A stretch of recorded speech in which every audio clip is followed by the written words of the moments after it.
Here on The Colour of Country Life, we're speaking again with Nick Xenophon. You've had a busy couple of days, Nick, and I want to talk to you about Ugg boots first of all. But first of all, welcome back to the program.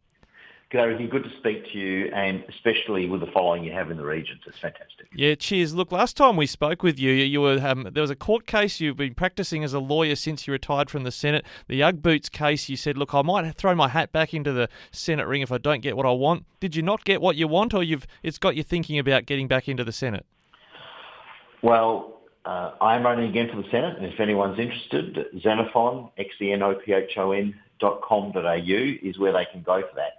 So the history of the Ugg boot case is very simply this. Eddie Oiger is a small Sydney Ugg boot maker. He's been making Ugg boots for 40 years. Through his australianleather.com.au website, he inadvertently, it's not geo-blocked, he sold 13 pairs of Ugg boots into the US a few years ago, back in 2016, 2015. As a result of that, Deckers, a big American multinational footwear maker, who own the trademark to Ugg, which is extraordinary because you shouldn't be able to trademark something that is generic in the country of origin, which Ugg is a generic term here in Australia and New Zealand. They sued him for selling those Ugg boots.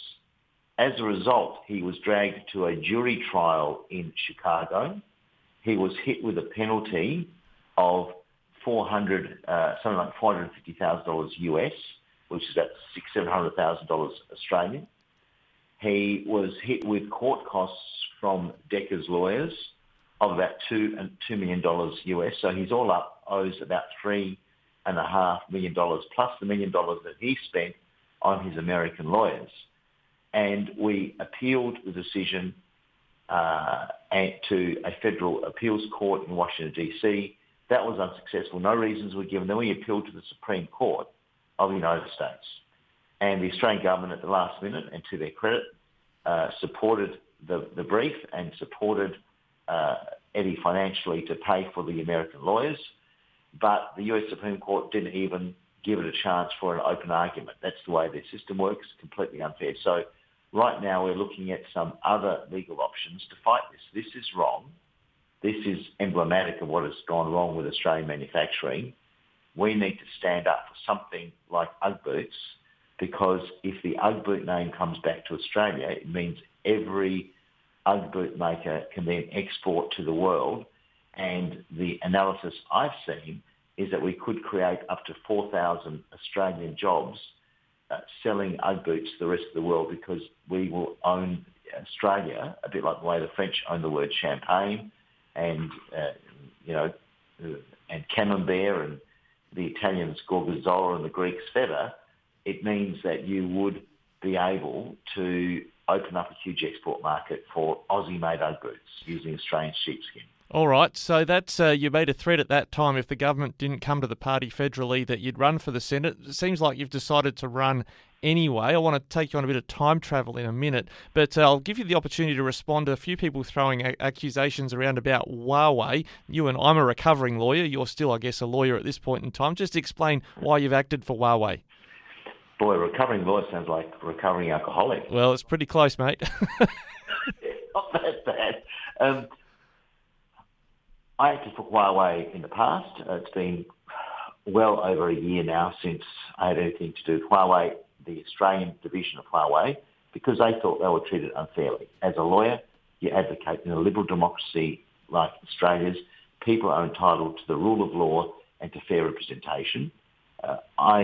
My advocacy was based on the fact that Huawei bent over backwards with national security agencies to say, we will do whatever you need to protect any national security concerns, because we happen to be based in China. It's not state-owned. It is a private company. The argument was lost. No longer act for them. But I think it's important that you cannot...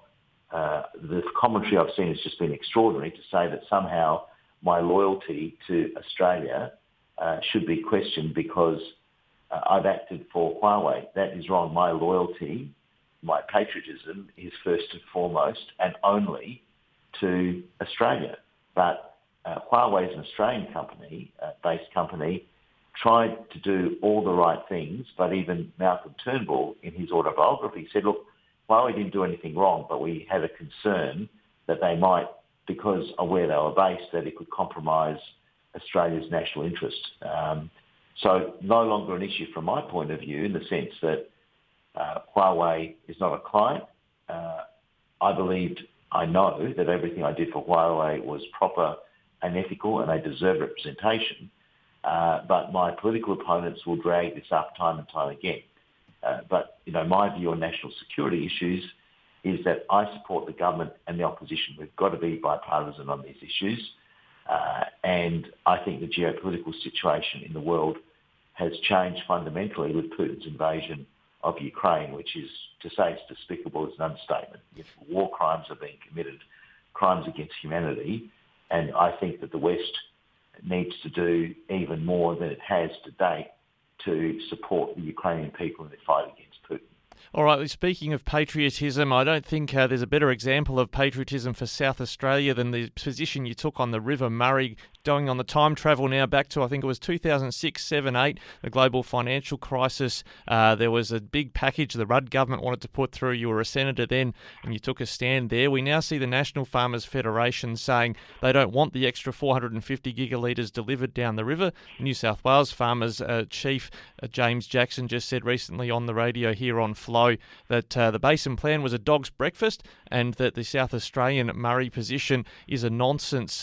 What do you make of where we're heading with the Murray Darling Basin Plan? What's your pitch to voters as we go into a federal election on the Murray? Well, if we're talking about time travel, back in 2009, I held out on that $42 billion stimulus package, because I said you can't have a credible economic recovery package unless you include the Murray Darling Basin, the food bowl of Australia. And that's why I managed to secure close to $1 billion to fund additional water flows, environmental flows, a huge package for farmers who were suffering incredibly during the drought. And the irony is now in the eastern states, we're seeing those terrible floods. But I stood up, I held out, I got a good result, a very good result for South Australia. I refute fundamentally what eastern states farmers are saying, because you need that extra 450 gigalitres, because the lower lakes are the lungs of the river system. If you want to have strong, viable farming, strong, viable communities, you need to have that water flowing down to the mouth of the Murray to clear out the salinity, to clear out the dredge. You need to clear out all those things, and particularly hypersalinity, that you will get if you don't have that extra water flow. So, fortunately, we've had good rains.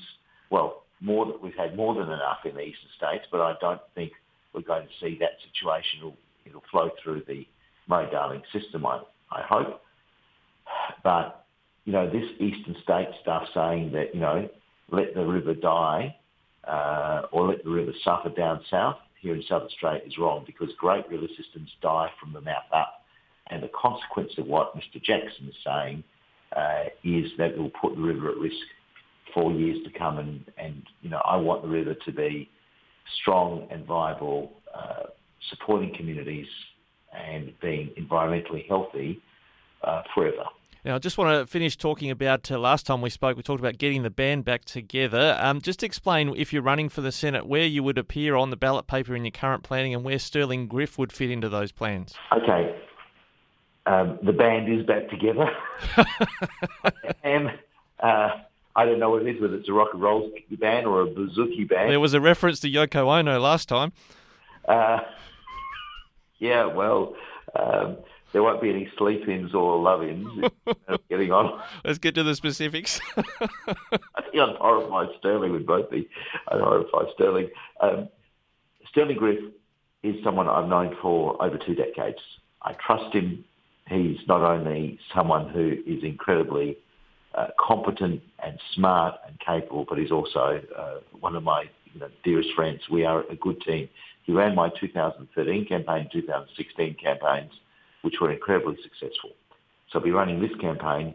He will be running with me on the ballot paper. He will be my running mate. But because I'm not a party, because I'm doing this as an independent, the rules are stacked against me. My name will not be above the line, but you can still vote for me above the line. But once the election is called and nominations close, I will be allocated after a draw of which letter of the alphabet I'll be on the ballot paper. I've done it before. I did it back in 2007 when my name wasn't above the line. I still got a full quota.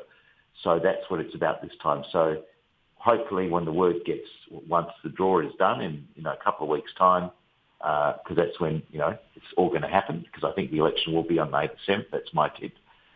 May be wrong, but I think it will be May the 7th. I need to get the message across to voters, to South Australians, that if they want that strong independent representation, they need to just find that letter and just tick one and put one, and that is enough for it to be a valid vote. So yourself and Stirling Griff, it sounds a bit Simon and Garfunkel at this stage, but what about Connie Bonaros and Frank Pangallo? The branding in the video you've put up yesterday looks very much like SA Best branding, and you're looking to help them out as well, maybe come the next state election. Well, obviously I'm disappointed. I haven't been involved with SA Best for 4 years now because I thought that was the right thing to do after the last election, state election. They're doing their own thing. I wish them well. Spoke to Connie after the election results, state election, and I wish both Frank and Connie well, but I have to run my own race. I didn't really think, I think the branding was my branding. I'm just looking at the colours, etc. It just looks very similar to what SA Best colorations are.